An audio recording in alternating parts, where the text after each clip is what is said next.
Celtics looking in the face of their critics and laughing at them as they dominated their way to a Game 1 victory over the Dallas Mavericks in Game 1 of the NBA Finals. Those critics have been saying for the past 9 or 10 days that the Boston Celtics had not been tested enough. Those critics had been saying that the Boston Celtics had not played close enough games. Those critics had been saying that the Celtics were not going to be able to match the level of intensity that were needed for the NBA Finals. Those critics said that the Dallas Mavericks had the better players and the better team. Well, as I said, the Boston Celtics looked in the face of all of those critics during Game 1, and they laughed because they dominated from start to finish. They led by as many as 29 points during the first half, and they led by double digits for basically this entire game. For a very brief moment, Dallas cut the game down to 8, but as Boston has done all season long, it answered the call. It did not let things snowball, and it wound up pulling away yet again for a 20-point advantage en route to a 107-89 victory. Now listen, this game got all started up when the big man, Kristaps Porzingis, checked back into the game. It was his first action, as we all know, since April 29th, I believe was the date, Game 4 against the Miami Heat. That is when Kristaps Porzingis went down with that calf strain, and we hadn't seen him on the court for the Boston Celtics ever since. We've been waiting and waiting, and he's been waiting and waiting to get back on the floor and help this team get to exactly where it has wanted to go all season long. Well, he said it yesterday at Finals Media Day. I'm coming back tomorrow. Well, in Game 1, he did come back, and he did something that I, as someone who has covered the NBA for 16 seasons, have never seen. I, who have been watching the NBA for basically my entire life, I have never seen anything like what Kristaps Porzingis just did during Game 1 of the Finals. As I said, he had not played since April 29th. Yet he checks in to Game 1 of the NBA Finals. And let me put this into perspective. Going from ramping up your on-court stamina and abilities during practice against coaches, even against your own teammates. Going from that to Game 1 of the NBA Finals, those two ends of the spectrum, that is basically as far apart as you could possibly get when it comes to intensity, effort levels that are needed, and execution. So he went from A to Z in a day. We're talking about practicing against his teammates and coaches to then stepping on the floor tonight for Game 1 of the NBA Finals. As we saw, Joe Mazzulla, which now seems like a brilliant decision, decided to bring Kristaps Porzingis off the bench, and Porzingis checked in early to midway through the first quarter to a gigantic ovation from the TD Garden faithful. They had been waiting for this moment for about 5 weeks. And clearly that was the case for Kristaps Porzingis, because when he checked into this game, it was like an out-of-body experience for this guy. Like, he could do no wrong. During that first quarter, checks in and scores 11 points on 4 of 5 shooting, has 2 blocks at the other end, and this is all in 7 minutes of action. Again, could not do anything wrong. He could have a defender draped all over him, basically fouling him. And when I say basically, I mean actually fouling him. And it was like that defender was not there. It was like Porzingis was in the gym by himself, just draining shots over defenders, making no doubter three-pointers, incredible blocks at the basket. And we've all of us who have followed the NBA for a long time, we all know about the Willis Reed game with the New York Knicks. Back in the 70s, Willis Reed comes out of the tunnel after everyone thought he wasn't going to play. He checks into the game. I think he only played a few minutes, but it got the crowd jacked up. This was Porzingis' version of the Willis Reed game, except he played the whole game and he dominated the first half. It was incredible. Dallas could do nothing to stop him. And that is what we've talked about all season long, that Kristaps Porzingis is the guy who unlocks the Boston Celtics. That is because he's a 7'3" guy who can shoot the ball, who can post up as well as anyone, if not better than anyone in the NBA, and that is a cheat code. When you've got players like Jason Tatum, Jaylen Brown, Derek White, Drew Holiday, Al Horford, Sam Hauser, Peyton Pritchard, all of these skilled players surrounding that 7'3" big man who can do it all. He's the cheat code. He was a cheat code tonight. And so, as I said, I've never seen a player miss 5 weeks of action and come back into the most intense scenario you can face as a basketball player. That is the NBA Finals. Kristaps Porzingis did that tonight in Game 1, and he dominated. He changed the game when he checked in. With what he provided and the way that he boosted not only the Celtics, but also the 19,000 plus fans who were in the Garden cheering for those Celtics, he gave them a level of energy and belief that they did not have before he checked into the game. And that's not saying anything bad about the players or the fans. It's just simply put that when Kristaps Porzingis did that, it was like this team was not going to be denied. And it wasn't. As I said, Boston went on to pull ahead by as many as 29 points.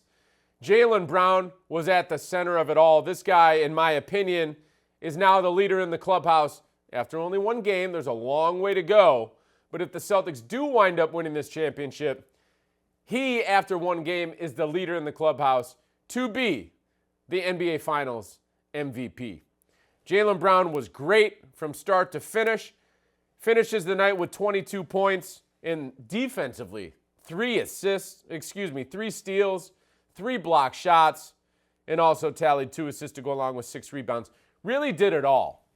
But what really stood out to me was a couple of moments. Early in that first quarter, he ripped a steal from Luka Doncic, who he defended all night long, and we're going to talk about this later on. He was great on Luka. Made life difficult. Luka's going to get his. Just make life difficult. That's all you can do. Jaylen Brown did that. Early in this game, ripped a steal from Luka Doncic, takes it the other way for an uncontested open court slam that not only got the Celtics jacked up, but it got the crowd jacked up too. That was one moment. The second moment was after that 29-point lead got shaved all the way down to 8. And that's when the old Celtics might have given the game away, might have let the other team get back into it and really put some pressure on. Well, Jaylen Brown, as I said, had his fingerprints all over this game.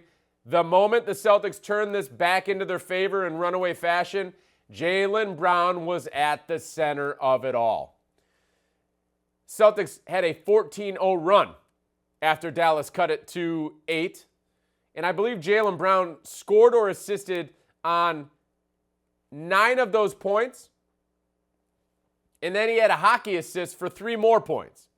So in my opinion, you can chalk up 12 of those 14 points that he either scored or assisted on or made a major impact on. And during that 14-0 run, he also had 2 blocks at the other end of the court, one of which was on Kyrie Irving, which got the crowd all jacked up. So Jaylen Brown doing it at both ends of the court at the most important stages of the game. Early on, when the Celtics started to build that momentum, Kristaps Porzingis obviously was at the center of it, but Jaylen Brown with that rip of Luka Doncic and then that huge dunk at the other end really got the crowd jacked up, got his teammates jacked up, got himself jacked up. And then you fast forward to that third quarter when the lead was down to 8. Jaylen Brown is the one who changed the game and pushed it back into Boston's favor. So an unbelievable performance from him, and we're going to talk more about that later on. So let's dive into some comments from our fans. We are going to hear from BP Rich on, surprisingly, not feeling too confident after this win. Why is that, BP Rich? We're going to find out. We're going to hear from Alan Acosta on what Jaylen Brown demonstrated tonight during this game. We're going to hear from Nate Lerfald on what really made this win special. You got to tune in and wait to hear what he had to say. And then lastly, from Calvin Fresh on overall takeaways from this victory in Game 1. So with that, let's dive into our first comment from BP Rich. All right, first up, we've got BP Rich with 2 H's, says not too confident after this win. Why? I don't know. Mavs won't play like this again. Tatum has to be way better to win this series. Well, BP Rich, I understand that the Mavs might not play like this again, but are you noticing that the Celtics might not play like this again either? The Celtics in this game had Jason Tatum score only 16 points on 6 of 16 shooting. So he scored 1 point per shot attempt in this game. This is Boston's best player. This is a top 5 player in the NBA, in the world. 16 points on 16 shots. Jason Tatum will not play like that again either. Peyton Pritchard, one of the best shooters in the NBA, no questions asked, a 40% three-point shooter since the day he walked into the NBA. Finishes this game 0 for 7 from the field, 0 for 5 from three-point range. You think that's going to happen again? No, it's not. Overall, the Celtics played pretty well, but they have a whole other level that they can get to, which is scary. 13 of 19 from the free throw line, not great. 14 turnovers, coughed the ball up a couple times. Some ugly turnovers. They just didn't let it snowball, but that can be cleaned up. Defensively, I thought the Celtics were great. Holding Dallas to 41.7% shooting from the field. I don't think that you can assume that that's going to happen again. Dallas is a great team. They are in the finals for a reason. I don't think their offense is going to be that cold all series long. So, yes, I understand, BP Rich, that Dallas is going to play at a different level, that Dallas is better than what it showed tonight. But you've also got to acknowledge on the other side of the coin that the Celtics, as crazy as it sounds, because they dominated this game and led by double figures and mostly by 20-plus points for the majority of this game, that they can play at a whole other level. Tatum's going to be better. Peyton Pritchard is going to be better. I think the free throws can get better. They can take care of the ball a little bit better. There are areas where they can be much better. So as much as Dallas might improve, I got news for you. The Boston Celtics might improve as well. All right, next up, a consistent contributor here to Sound Off. Alan Acosta says Jaylen Brown demonstrated to all naysayers why he is a legit all-NBA player and should be on the all-defensive team. Exceptional performance. Jaylen Brown said to me on Media Day when we sat at a desk at our live stream on Media Day, and he said his individual goal heading into this season was to make an all-defensive team. And I watched him for all 82 games this season, and that man played at a level defensively that he very well could have been chosen to an all-defensive team. He wasn't, as we all know, but that doesn't take away from how impactful he is at that end. He has done it all season long. Many nights, he has been the guy who is matched up with the premier scorer on the other side of the ball. You might think it's Drew Holiday and Derek White, and yes, that happened at times. But oftentimes, Jaylen was the guy taking that assignment while the rest of the team could play off the ball and cause havoc. Well, tonight, Jaylen Brown from possession number 1 was the guy matched up with the arguably best player in the world, an annual MVP candidate in Luka Doncic, an otherworldly basketball player in every sense of the word. He matched up with him since the very start, and boy, oh boy, did he do a pretty good job.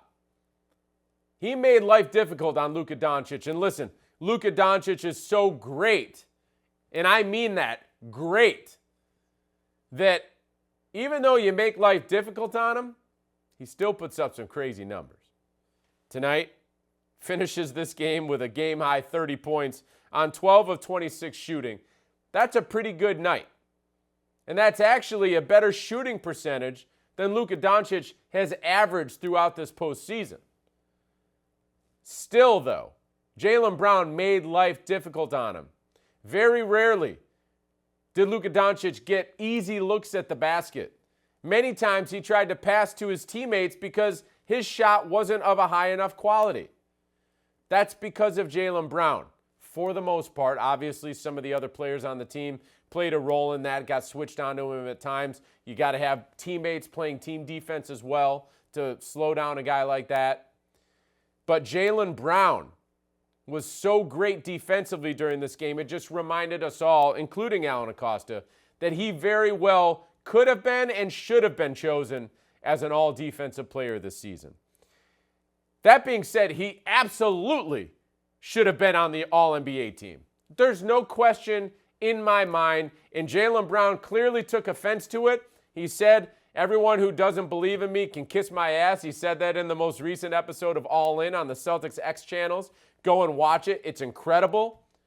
But Jaylen Brown said, "Anyone who's not on my side can kiss my ass." And right now he is proving all those people wrong. He dominated at moments, in the most critical moments of the Eastern Conference Finals, which pushed him to winning the Larry Bird Eastern Conference Finals MVP trophy. And now he continues to put his fingerprints all over the most important parts of games, this time being in Game 1 of the NBA Finals. He is on a torrid stretch right now, defensively making a significant impact. As I said, 3 steals and 3 blocks tonight. And offensively just continues to sizzle. This guy entered this game, I believe, shooting like 55% from the field this season. Tonight, shoots 7 of 12 again. He has been awesome. Awesome throughout this run. He's proven everyone wrong who doubted him.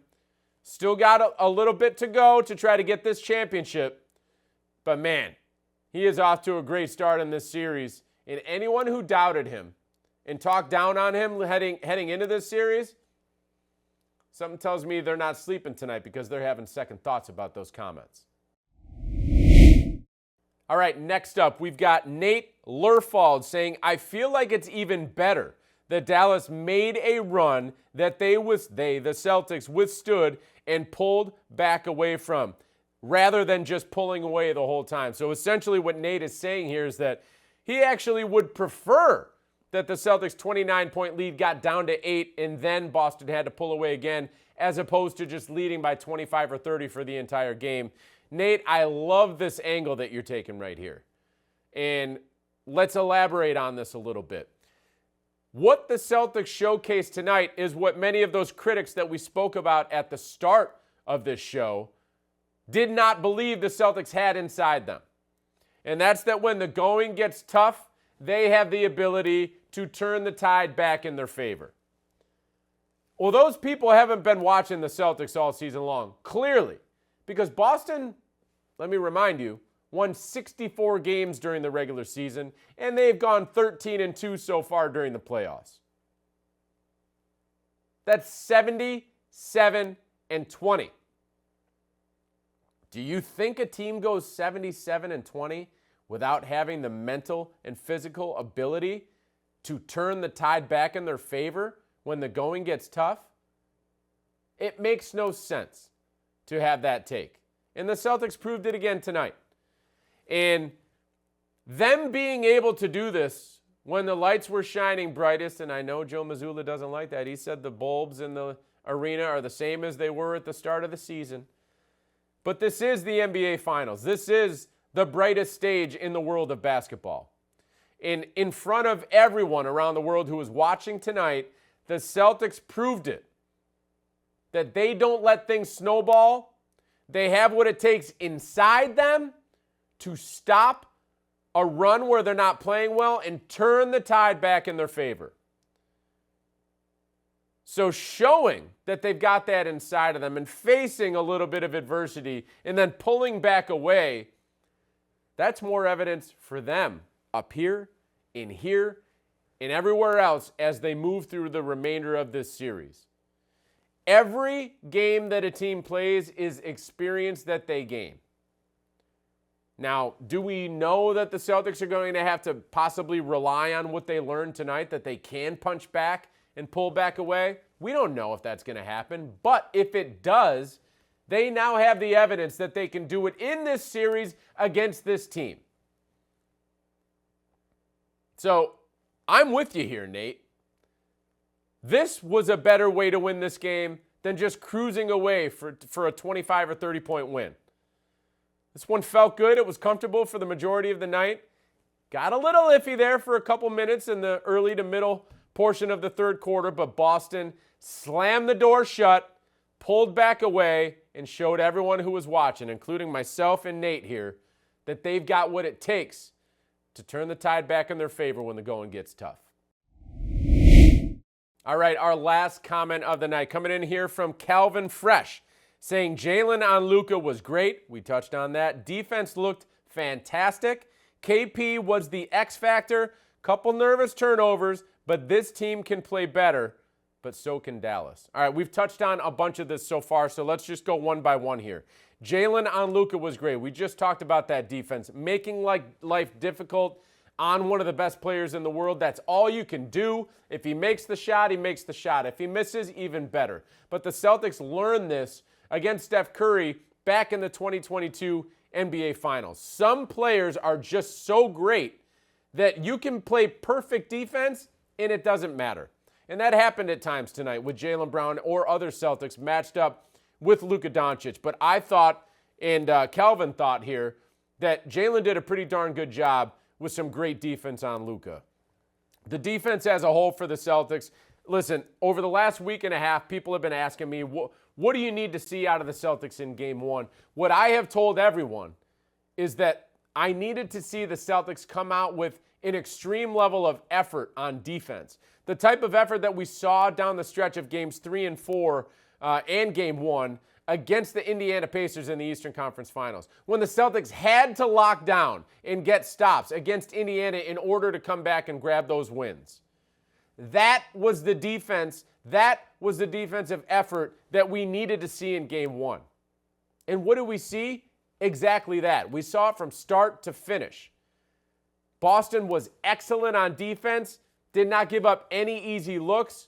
I mean, obviously, a couple of layups are going to happen throughout the course of a game, but holding Dallas to 41.7% shooting, and get this, a total of 9 assists. I'm pretty sure Luka Doncic averaged that amount, if not more, during the regular season. Let's look it up right now. How many assists did Luka Doncic average per game during the regular season? 9.8. Okay, so Luka Doncic averaged more assists per game this season than the entire Mavs team total during Game 1. 9.